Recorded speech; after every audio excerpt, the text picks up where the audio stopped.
একদিন সকালে ছোট্ট টুকাই তার দাদুর সাথে জঙ্গলের পথে হাঁটছিল।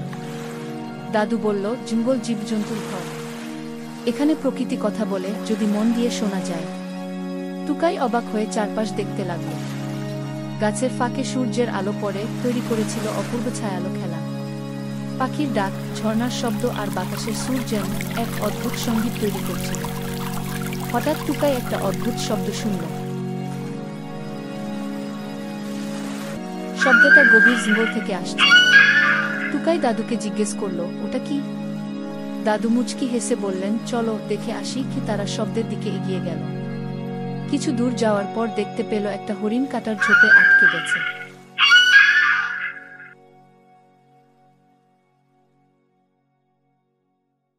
টুকাই দাদুর সাহায্যে হরিণটিকে মুক্ত করল।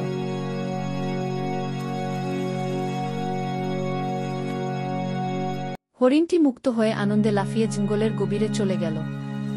দাদু বললেন, জঙ্গল আমাদের বন্ধু, আমরা যদি তাকে ভালোবাসি সেও আমাদের ভালোবাসবে। সেদিন টুকাই বুঝেছিল প্রকৃতির যত্ন নেওয়ার আসল অর্থ। গল্পটি জঙ্গলের প্রকৃতি এবং জীবজগতের প্রতি দায়িত্বশীল আচরণের বার্তা বহন করে।